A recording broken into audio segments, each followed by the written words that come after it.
નમસ્કાર મિત્રો, Gujarati student YouTube channel પર ફરી એકવાર આપનું હાર્દિક સ્વાગત કરું છું। આજે આપણે વાત કરીશું ભાવનગર મ્યુનિસિપલ કોર્પોરેશન એટલે કે બીએમસી દ્વારા જાહેર કરાયેલી નવી એક ભરતી વિશે। આ ભરતી એન્જિનિયરિંગ, મેડિકલ અને આઈટી જેવા ક્ષેત્રો માટે કુલ 6 અલગ અલગ પોસ્ટ માટેની જાહેરાત છે। અરજી કરવાની છેલ્લી તારીખ છે 30 જુલાઈ 2025। તો ચાલો જાણીએ આ ભરતી વિશે। સૌપ્રથમ વાત કરીએ સિટી એન્જિનિયરની પોસ્ટ વિશે। તેમાં વેકન્સી ફક્ત એક જ છે અને ક્વોલિફિકેશનની વાત કરીએ તો બીઈ સિવિલ એન્જિનિયરિંગ કરેલું હોવું જોઈએ।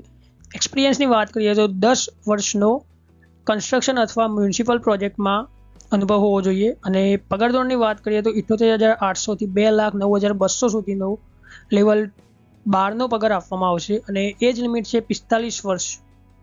હવે પોસ્ટ 2 ની વાત કરીએ તો એડિશનલ સિટી એન્જિનિયરની પોસ્ટ છે, જેમાં પણ ફક્ત એક જ વેકન્સીસ છે અને ક્વોલિફિકેશનની વાત કરીએ તો બીઈ સિવિલ એન્જિનિયરિંગ કરેલું હોવું જોઈએ। આમાં એક્સપિરિયન્સ 7 વર્ષનો હોવો જોઈએ અને પગાર ધોરણની વાત કરીએ તો 67,700 થી 2,08,700 સુધીનો પગાર આપવામાં આવશે। એજ લિમિટની વાત કરીએ તો 42 વર્ષ સુધીની મેક્સિમમ એજ છે અને ત્રીજા નંબરની પોસ્ટની વાત કરીએ તો ગાયનેકોલોજીસ્ટ વેકન્સીસ છે ફક્ત એક જ। લાયકાતની વાત કરીએ તો એમડી, એમએસ ગાયનેકોલોજીસ્ટ અથવા ડીજીઓ હોય તે આ ભરતી માટે એપ્લાય કરી શકે છે। રજિસ્ટ્રેશન હોવું જોઈએ એમસીઆઈ અથવા ગુજરાત મેડિકલ કાઉન્સિલનું। एक्सपीरियंसनी बात करें तो मिनिमम 2 वर्षનો एक्सपीरियंस હોવો જોઈએ। પગાર ધોરણની વાત કરીએ તો 67,700 થી 2,08,700 સુધીનો પગાર આપવામાં આવશે અને એજ લિમિટની વાત કરીએ તો મેક્સિમમ 35 વર્ષની એજ છે। નંબર 4 ની પોસ્ટ છે પીડિયાટ્રિશિયન એટલે કે બાળ રોગ ચિકિત્સક એટલે કે નાના બાળકોના જે ડોક્ટર હોય તેના માટેની આ પોસ્ટ છે, જેમાં વેકન્સીસ છે 3 અને ક્વોલિફિકેશન છે એમડી પેડિયાટ્રિક ઓર ડીસીએચ।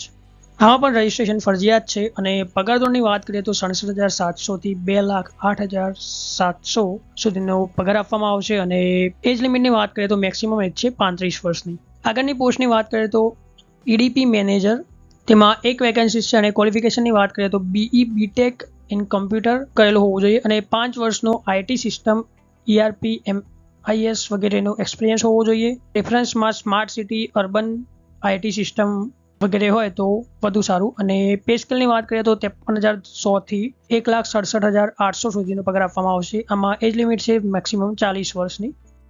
નંબર 6 ની પોસ્ટ છે એક્ઝિક્યુટિવ એન્જિનિયર, તેમાં વેકન્સીસ છે એક અને qualification BE in environment or civil engineering કરેલું હોય તો આ પોસ્ટ માટે એપ્લાય કરી શકે છે। એક્સપિરિયન્સ છે 5 થી વધુ વર્ષનો એક્સપિરિયન્સ હોવો જોઈએ, જેમાં વોટર સપ્લાય, વેસ્ટ મેનેજમેન્ટ જેવા પબ્લિક હેલ્થ પ્રોજેક્ટમાં એક્સપિરિયન્સ હોય તો આમાં એપ્લાય કરી શકો છો। પે સ્કેલની વાત કરીએ તો 67,700 થી 2,08,700 સુધીનો પગાર આપવામાં આવશે અને એજ લિમિટની વાત કરીએ તો મેક્સિમમ 42 વર્ષ સુધી આ પોસ્ટ માટે એપ્લાય કરી શકો છો। હવે વાત કરીએ આમાં એપ્લાય કેવી રીતે કરવું, તો અરજી કરવા માટે ઓજાસની ઓફિશિયલ વેબસાઇટ પરથી આ ભરતી માટે એપ્લાય કરી શકો છો। એપ્લિકેશન ફીસ છે 500 રૂપિયા અને લાસ્ટ ડેટ છે 30 જુલાઈ 2025। ત્યાં સુધી આ ભરતીમાં એપ્લાય કરી શકો છો। તો મિત્રો, જો તમે આ પોસ્ટ અને લાયકાત અને મ્યુનિસિપલ કોર્પોરેશન જેવી સંસ્થા સાથે કાર્ય કરવાની ઈચ્છા રાખો છો તો આવી સોનેરી તકને ગુમાવશો નહીં। આજે જ ઓજાસ પર જઈને એપ્લાય કરી શકો છો। આ વિડીયો ગમ્યો તો લાઇક, શેર અને ચેનલને સબસ્ક્રાઇબ કરવાનું ના ભૂલતા।